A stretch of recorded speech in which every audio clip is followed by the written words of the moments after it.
Oke, halo semuanya. Nama saya Elisa Todokalo. Hari ini saya akan mempresentasikan tentang politik dan keamanan Indonesia dengan ASEAN. Oke, sorry. Ini merupakan presentasi saya yang tag ke-7. Beberapa presentasi saya sebelumnya itu muka saya hilang di menit keempat, saya nggak tahu kenapa. Nah, jadi semoga ini jadi tag video terakhir saya yang paling mulus. Oke, kita harus tahu dulu dong APSC. Kenapa? Karena ada istilah itu tidak kenal maka tak sayang. Nah, di sini kita kenalan. Apa itu APSC?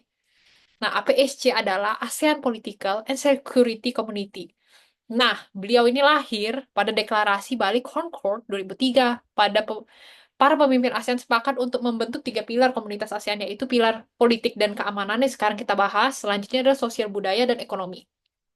Nah, terus hal ini juga bisa terlihat pada visi ASEAN 2020 menggarisbawahi pentingnya kerjasama politik dan keamanan untuk mewujudkan kawasan yang damai, stabil, dan sejahtera. Nah, kita harus tahu juga dong visinya apa. Kenapa? Kalau hidup tanpa visi, itu ibarat manusia tanpa nyawa. Nah, kita bisa lihat dulu di sini visinya apa. Nah, visi APSC sendiri adalah membangun kawasan yang demokratis dan bertata kelola baik, memperkuat institusi demokrasi, mendorong partisipasi masyarakat, dan memberantas korupsi di kawasan Asia Tenggara. Selanjutnya adalah mewujudkan lingkungan yang damai dan aman, mencegah dan menyelesaikan konflik secara damai, mengatasi terorisme, kejahatan tradisional, serta memperkuat keamanan maritim. Nah, selanjutnya adalah meningkatkan kerjasama politik, perdagangan, dialog, dan konsultasi politik antar negara ASEAN. Nah, selanjutnya adalah memperkuat keamanan non-tradisional mengenai isu-isu seperti bencana alam, perubahan iklim, dan kesehatan masyarakat yang dapat mengancam keamanan kawasan. Nah, kalau ada visi, pasti ada misi. Kita harus tahu dulu dong, misinya apa nih? Gitu. Hidup tanpa misi, itu hidup tanpa ambisi. Nah, misi dari APSC sendiri adalah mewujudkan komunitas ASEAN yang berorientasi pada masyarakat, inklusif, beridentitas, damai, aman, dan sejahtera, memperkuat demokrasi, supremasi hukum, dan pemerintahan yang baik, meningkatkan perlindungan dan pemajuan hak asasi manusia dan keadilan sosial. Selanjutnya adalah membangun ketatanan kawasan terhadap tantangan keamanan tradisional dan non-tradisional. Nah, non-tradisional sendiri itu seperti keamanan cyber, teman-teman. Karena akhir-akhir ini kita kan sering kehilangan data atau data kita diretas gitu. Pemerintah juga, oh, kami tidak bisa buat apa-apa gitu. Nah, di sini kita harus, APSC juga lumayan paham gitu apa yang terjadi mengenai hal ini. Jadi mereka tuh juga lumayan kayak hati-hati sebagai seluruh anggota ASEAN. Nah, selanjutnya adalah mendorong perdamaian dan stabilitas regional melalui dialog dan kerjasama. Nah, kita harus melihat ASEAN dan Indonesia dalam ruang lingkup APSC nih. Nah, Indonesia anggota aktif dan pendiri dari ASEAN. Nah, Indonesia merupakan salah satu negara yang memiliki negara pendiri ASEAN dan secara aktif terlibat dalam pembentukan dan implementasi APSC. Nah, selanjutnya adalah pendorong utama pilar keamanan. Indonesia memiliki peran signifikan dalam memajukan kerjasama keamanan di ASEAN, terutama dalam isu-isu seperti penanggulangan terorisme, kejahatan lintas negara, dan bantuan kemanusiaan. Nah, promotor demokrasi dan hak asasi manusia. Indonesia mendorong nilai-nilai demokrasi, supremasi hukum, dan perlindungan hak asasi manusia dalam kerangka APSC. Nah, selanjutnya ada mediator dan pemecah masalah. Indonesia seringkali mengambil peran sebagai mediator dalam sengketa atau perbedaan pendapat antar anggota ASEAN. Nah, hal ini bisa kita lihat dari, mungkin teman-teman tahu kasus Myanmar. Indonesia kan sempat nih mau jadi penengah lah ibaratnya gitu kan. Walaupun saya tidak tahu itu bisa dikatakan berhasil apa enggak, tapi setidaknya Indonesia mencoba gitu melakukan hal tersebut, dan itu merupakan hal baik. Lebih baik mencoba dibanding kayak lepas tangan dan diem-diem aja, itu lebih baik. Nah, selanjutnya adalah kontributor gagasan dan inisiatif. Indonesia secara aktif menyumbangkan ide dan inisiatif untuk memperkuat kerjasama politik dan keamanan di kawasan. Nah, kita harus tahu dulu dong prospek kebijakan luar negeri Indonesia di kawasan Asia Tenggara nih. Nah, nomor satu adalah fokus pada sentralitas ASEAN. Indonesia akan terus berupaya menjaga dan memperkuat peran sen- sentral ASEAN dalam arsitektur kawasan dan inklusif dan terbuka. Prioritas pada stabilitas dan perdamaian, kebijakan luar negeri Indonesia terus menekankan pentingnya stabilitas regional, penyelesaian konflik secara damai melalui dialog dan diplomasi. Jadi nggak boleh tuh datang-datang langsung intervensi aja, nggak bisa gitu. Harus secara dialog dan diplomasi.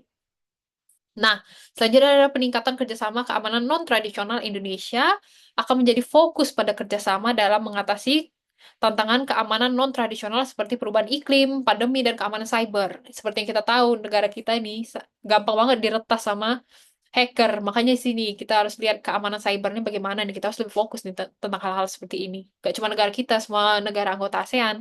Nah, selanjutnya ada penguatan ketahanan regional Indonesia akan mendorong upaya kolektif untuk meningkatkan ketahanan kawasan terhadap bagaimana guncatan eksternal. Nah, selanjutnya ada peningkatan hubungan dengan mitra eksternal. Indonesia akan berupaya menjaga keseimbangan dalam hubungan dengan berbagai kekuatan eksternal yang memiliki kepentingan di Asia Tenggara.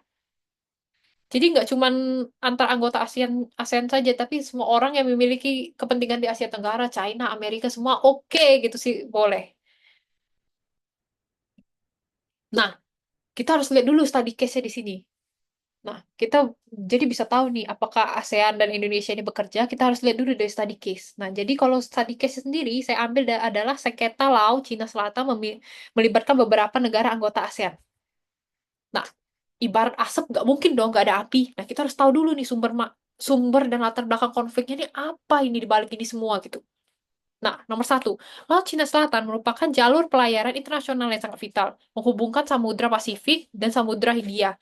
Wilayah ini kaya akan sumber daya alam, minyak, gas alam, dan ikan. Makanya nih rebutan semua nih orang, pengen pokoknya apapun itu jadi. Di sini kita bisa melihat itu betapa kayanya negara-negara anggota ASEAN kan di sini. Karena kawasan kita ini bukan kawasan sembarangan nih, minyak, gas alam, dan ikannya banyak nih. Nah, selanjutnya dilalui lebih dari sepertiga perdagangan dunia. Jadi ini kawasan yang lumayan sangat rame ya teman-teman, dilewatin banyak hampir lebih dari 1/3 dari perdagangan dunia. Nah, selanjutnya adalah menjadi area strategis bagi kekuatan militer di Asia. Nah, jadi banyak orang nih pengen gini bangun kayak pangkalan militer gitu. Nah, sebenarnya ya, kalau misalnya ini pemikiran pendek saya aja ya, kalau misalnya negara kita kepepet, bolehlah gitu nyewain untuk negara lain, tapi bukannya bahaya ya. Nah, jadi ibaratnya gitu deh, kalau nggak salah negara seperti Turki itu mereka juga menyewakan pangkalan mereka untuk militer negara lain gitu. I don't know, mungkin Pak Joseph bisa menjelaskan sedikit mengenai hal ini. Nah, tapi pemikiran bisnis saya sebagai otak pembisnis, kalau misalnya saya, wah, kepepet nih, gak ada duit, ya sudahlah, sewain aja gitu. Tapi ini sebenarnya nggak benar ya teman-teman, lebih baik dipakai untuk diri kita sendiri, untuk melindungi diri kita. Nah, namun wilayah ini menjadi sumber sengketa multilateral karena klaimnya tumpang tindih nih atas wilayah maritim dan pulau-pulau kecil. Nah, kalau Indonesia sendiri yang hampir diklaim sama Cina itu Natuna. Nah, kalau Filipina itu pulau apa gitu. Pokoknya setiap daerah yang ada pulau-pulau kecil itu apa diklaim-klaim orang semua itu. Makanya ditumpang tindih di antara wilayah yang aku itu punya gua. Padahal belum tentu itu punya dia. Bisa aja punya yang lain. Nah, peran Indonesia di sini apa nih? Inisiatif dialog Indonesia secara konsisten menyuruhkan penyelesaian sengketa secara damai melalui dialog dan negosiasi berdasarkan hukum internasional atau UNCLOS pada tahun 1982. Nah, selanjutnya adalah fasilitator pertemuan. Indonesia seringkali menjadi tuan rumah pertemuan informal dan lokal karya untuk memfasilitasi diskusi antar pihak-pihak yang bersengketa. Selanjutnya adalah penekanan pada kode etik. Indonesia mendorong percepatan penyelesaian Code of Conduct atau COC di Laut Cina Selatan yang substansif dan efektif. Nah, selanjutnya adalah diplomasi perfektif. Indonesia berupaya membangun kepercayaan, mencegah eskalasi melalui kerja sama maritim dan kegiatan bersama lainnya. Nah, peranan ASEAN sendiri apa sih di sini? Nah, forum dialog dan konsultasi ASEAN menyediakan platform penting bagi negara-negara untuk berdialog dan berkonsultasi mengenai isu termasuk potensi sengketa. Pendekatan ASEAN Way yang mengedepankan musyawarah konsensus menjadi ciri khas. Jadi di sini apapun yang terjadi, nggak boleh nih langsung tiba-tiba intervensi, woi gitu langsung keluarin senjata nggak boleh. Harus musyawarah konsensus. Nah, jadi ibaratnya itu ya apapun terjadi, mau kita semarah apapun nih sama nih orang ya, nggak bisa kita tiba-tiba datang langsung nembak-nembak, nggak bisa itu. Jadi kita harus datang temuin orangnya, ayo kita musyawarah gitu, kita gandeng, kita masuk ke ruangan, kita musyawarah bareng. Walaupun kita dalam hati ini sudah nok banget tuh lihat musuh kita, tapi kita harus tetap ketemu dan ngomong baik-baik gitu musyawarah. Nah, terus mediasi dan fasilitas. Dalam berbagai kasus ASEAN atau negara anggota secara individu menawarkan diri sebagai mediator atau fasilitator untuk membangun pihak-pihak bersengketa mencari solusi damai. Terus selanjutnya adalah pengembangan norma dan prinsip ASEAN telah mengembangkan sejumlah prinsip dan norma mengenai penghormatan terhadap kedaulatan, integritas, wilayah, non-intervensi, penyelesaian sengketa secara damai, karena kalau misalnya kita pakai intervensi itu lumayan mahal sih biayanya, makanya harus diminta secara damai gitu.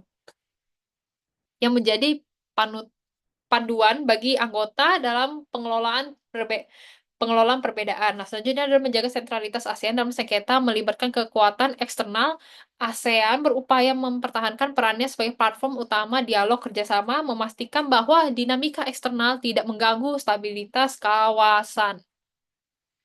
Oke, kesimpulan dari presentasi ini apa sih? Nah, secara keseluruhan, APSC merupakan pilar krusial mewujudkan visi komunitas ASEAN yang berorientasi pada masyarakat damai dan sejahtera. Nah, Blueprint menggariskan tujuan ambisius memperkuat demokrasi, supremasi hukum, keamanan kawasan, dan kerjasama politik. Indonesia sebagai anggota aktif dan pendiri ASEAN memiliki peran signifikan dalam mengimplementasikan APSC, mulai dari mendorong kerjasama keamanan dan mempromosikan implementasi APSC, mulai dari nilai-nilai demokrasi. Nah, ke depannya kebijakan luar negeri Indonesia di Asia Tenggara kemungkinan besar akan berfokus pada sentralitas ASEAN, stabilitas regional, peningkatan kerjasama keamanan non tradisional. Studi kasus sengketa Laut Cina Selatan menyoroti bagaimana ASEAN termasuk melalui kerangka APSC berupaya memfasilitasi dialog mencari solusi damai meskipun dengan tantangan yang ada. Peranan ASEAN dalam sengketa menyediakan platform dialog, melakukan diplomasi preventif, menawarkan mediasi dan membangun norma-norma kawasan. APSC secara khusus berkontribusi pada tujuan ini dengan membangun masyarakat yang lebih damai dan aman, memperkuat kerjasama politik, mengembangkan mekanisme penyelesaian sengketa, dan mendorong diplomasi preventif. Nah, meskipun tantangan dalam mewujudkan integrasi politik dan keamanan di kawasan Asia Tenggara tidaklah kecil, APSC menjadi kerangka kerja yang esensial. Dengan komitmen dan kerjasama yang berkelanjutan bagi seluruh negara anggota, termasuk peran aktif Indonesia, APSC memiliki potensi besar untuk menciptakan kawasan yang lebih stabil, aman, dan sejahtera bagi seluruh masyarakat ASEAN. Nah, sumbernya dari beberapa presentasi kami, kebetulan saya sempat mempresentasikan hal ini, nah sama catatan blueprint. Nah, terima kasih teman-teman. Bila teman-teman ada masukan atau ada pertanyaan, boleh komen di kolom komentar. Nah, mungkin teman-teman mau menjawab pertanyaan saya mengenai sewa menyewa pangkalan militer itu juga boleh sih di kolom kolom komentar. Terima kasih semuanya. Have a great day.